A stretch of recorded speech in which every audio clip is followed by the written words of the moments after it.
Hi. So ఇది దోశల పిండి అండి.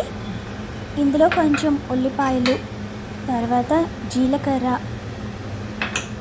దాంతోపాటు కొంచెం కొత్తిమీర సన్నగా తరిగేసి, అలాగే పచ్చిమిరపకాయలు చూపించినట్టుగా తరిగేసి, ఉప్పు రెడీగా ఉంచుకోవాలన్నమాట. మనం మంచి పునుగులు వేసుకుంటున్నాం.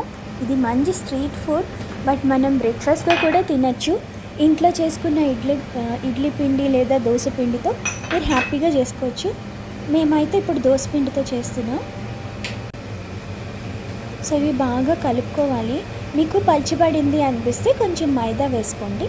ఎక్కువ క్వాంటిటీ అవసరం లేదు. జస్ట్ మనకి పునుగు కన్సిస్టెన్సీ వచ్చేంత వరకు చూసుకుంటే సరిపోతుంది, అంతే. చాలా సింపుల్. మీరు పిండిలో ఉప్పు చూసుకొని ఇంకా వేసేయడమే పునుగులు. చాలా ఫాస్ట్గా అయిపోతాయి.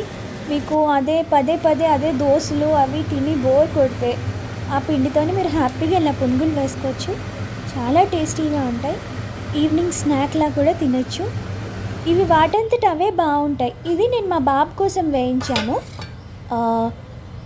జీలకర్ర అది వేసి ఓన్లీ ఇంకా అంతే, ఇంకేం ఉండదన్నమాట. జీలకర్రే ప్లెయిన్ పునుగులు.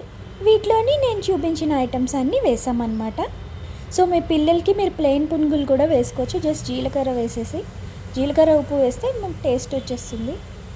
చూస్తుంటేనే నోరు ఊరుతుంది కదా, చాలా బాగుంది అనిపిస్తుంది కదా. తప్పకుండా ట్రై చేయండి, మీకు నచ్చుతాయి. దీనికి ఎక్కువ శ్రమ కూడా మనం పడక్కర్లేదు, కమ్మగా ఉంటాయన్నమాట. సో ఒక పునుగు ఓపెన్ చేసి చూద్దాం. ఇలా ఉంది కదా, ఇలా ఓపెన్ చేస్తే మీకు వచ్చేయండి. చాలా బాగుంటుంది. Thank you.